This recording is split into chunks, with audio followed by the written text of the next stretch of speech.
Doctor مجید نظامی صاحب، doctor ٹیک احمد صاحب، general Jamshed Ahmad صاحب، حمید اقبال صاحب، محمود الطاف صاحب، محمد جبر صاحب، اجمل نیازی صاحب، ماہر حسان صاحب، تمام خواتین و حضرات، السلام علیکم۔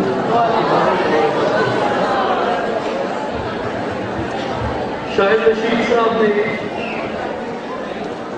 اتنے بڑے بڑے دانشور اور اتنے بڑے بڑے لیڈرز اور قائدین کے بعد مجھے ایک کڑے امتحان میں ڈالا ہے، کیونکہ میں نہ تو دانشور ہوں، نہ لیڈر ہوں، نہ سیاستدان ہوں۔ جس طرح حضرت علامہ فرماتے ہیں کہ عشق بے چارہ، نہ ملا ہے نہ زاہد نہ حکیم۔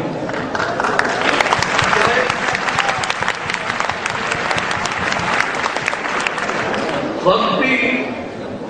کافی ہو چکا، میں 3 سے 4 منٹ میں اپنی گزارشات عرض کرنا چاہوں گا۔ اور سب سے پہلے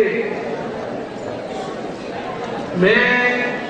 آپ تمام صاحبان سے یہ گزارش کروں گا کہ خاموشی کے ساتھ حضرت سلیمان علیہ السلام کا ایک واقعہ سماعت فرمائیے کہ حضرت سلیمان علیہ السلام کے زمانے میں جنات اور شیاطین نے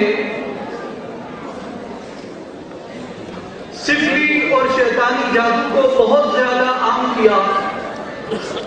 اور اس پہ متعدد کتابیں لکھ کر لوگوں میں ان کو تقسیم کرنا شروع کیا، جس سے زمین پہ فتنہ اور فساد پھیلنے لگا۔ حضرت سلیمان علیہ السلام کو اس کی خبر دی گئی تو حضرت سلیمان علیہ السلام نے آصف بن برقیہ کو حکم فرمایا کہ وہ تمام کتابیں جو فتنہ پھیلانے کے لیے جادو پہ لکھی گئی ہیں وہ ضبط کر کے میرے تخت کے نیچے دفن کر دی جائیں۔ وہ تمام کتابیں حضرت سلیمان علیہ السلام کے تخت کے نیچے دفن کر دی گئی۔ جب حضرت سلیمان علیہ السلام کا انتقال ہوا تو یہودیوں نے، شیاطین اور جنات نے یہودیوں کو برگلانا شروع کیا کہ حضرت سلیمان کی حکومت اور حضرت سلیمان کی سلطنت وہ الہامی طور پہ قائم نہیں تھی، نہ وہ وحی کے ساتھ قائم تھی، بلکہ حضرت سلیمان علیہ السلام کی حکومت تو جادو کے ساتھ قائم تھی۔ اگر آپ کو یقین نہ آئے تو جائیے حضرت سلیمان کے تخت کے نیچے زمین کھود کے دیکھ لیجیے۔ جب حضرت قائد اعظم رحمت اللہ علیہ کا انتقال ہوا اور وہ الفاظ جو میں دہرانا چاہتا تھا جو قائد اعظم نے 1939 میں فرمائے، جو میرے بزرگ اور استاد ڈاکٹر رفیق احمد صاحب نے ارشاد فرمائے، اتنی کھلی فکر قائد اعظم نے پیش کر دی۔ اور جب قائد اعظم کا انتقال ہو گیا تو شیاطین یہ کہنے لگے کہ قائد اعظم تو اس ملک میں ایک سیکولر نظام چاہتے تھے، یہ وہی شیاطین آج باتیں کر رہے ہیں جن شیاطین نے حضرت سلیمان علیہ السلام کے بعد یہ الزام لگایا تھا کہ سلیمان علیہ السلام کی حکومت جادو کے ساتھ قائم تھی، اور آج وہی شیاطین یہ الزام لگاتے ہیں کہ قائد اعظم ایک سیکولر پاکستان چاہتے تھے۔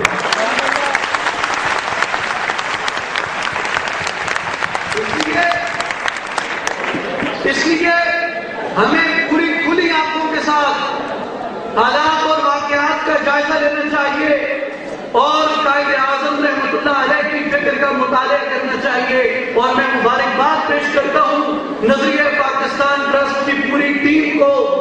مجید نظامی صاحب کو، ڈاکٹر رفیق صاحب کو، شاہد رشید صاحب کو اور تمام منتظمین کو جنہوں نے یہ اتنا بڑا کارنامہ سر انجام دیا کہ حضرت قائد اعظم کے تمام خطابات اور تمام سٹیٹمنٹس اس میں انہوں نے جمع کر دی۔ یہ کام بہت پہلے ہو جانا چاہیے تھا اور آج ہوا ہے، تو میں سمجھتا ہوں کہ یہ کام سرگرمی ہے حضرت قائد اعظم کے افکار کے فروغ میں۔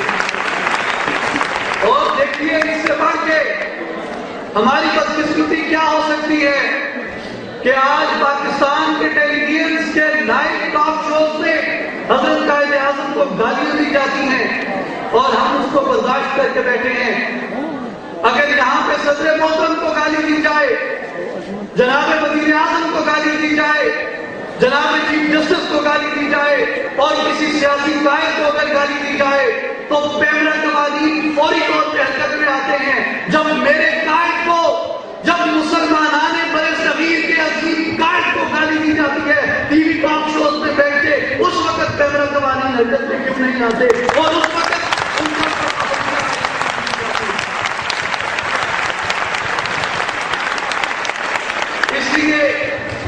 اس لیے ہمیں اب پوری جرأت کے ساتھ، پوری طاقت کے ساتھ اسی بات کو دہرانا ہوگا جس بات کو حضرت قائد اعظم نے دہرایا، جس دلیری کے ساتھ دہرایا، جس جرأت کے ساتھ دہرایا اور جس بہادری کے ساتھ دہرایا اور دنیا کے دو استعماروں کو گھٹنے ٹیکنے پہ مجبور کر دیا. ایک برطانوی سامراج کو گھٹنے ٹیکنے پہ مجبور کر دیا اور دوسرا گاندھی سامراج کو گھٹنے ٹیکنے پہ مجبور کر دیا. جب تک اس جرأت ایمان کو نہیں بننے کا بنایا جاتا، اس وقت تک ہمارا حضرت قائد اعظم کے ساتھ عہد مکمل نہیں ہوتا، ہمارا عہد حضرت قائد اعظم کے ساتھ پورا نہیں ہوتا، ہم اپنے عہد کے قائم نہیں رہ سکتے قائد اعظم کے ساتھ. اور آج کی تقریب، آج قائد اعظم کا یوم ولادت ہم سے یہی تقاضا کرتا ہے کہ ہمیں اپنے پیمان کو قائد اعظم کے ساتھ اور پختہ کرنا ہے، ہمیں اپنے عہد کو قائد اعظم کے عہد کے ساتھ اور مضبوط کرنا ہے، ہمیں اپنے دامن کو قائد اعظم کے دامن کے ساتھ اور مضبوطی سے باندھنا ہے. کیوں کہ قائد اعظم تو شخصیت ہے کہ جن کے سر کے اوپر، میری طرف دیکھیے کہ جس طرح میرا ہاتھ اس وقت میرے سر کے اوپر ہے، یقین جانیے حضور رسالت مآب صلی اللہ علیہ وسلم کا دست شفقت اسی طرح قائد اعظم کے سر کے اوپر.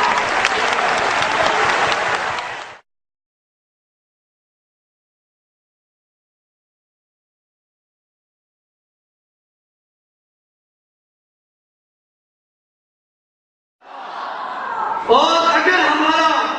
دامن قائد اعظم کے دامن کے ساتھ اسی مضبوطی سے بندھا ہوا رہا تو یقین جانیے جب حشر کے دن ہم اٹھیں گے تو ہم اسی مصطفی قافلے کے اندر ہوں گے، ہم محمد کی جناب کے قافلے سے نکلیں گے اور محمد مصطفیٰ کے قافلے کے ساتھ چلیں گے.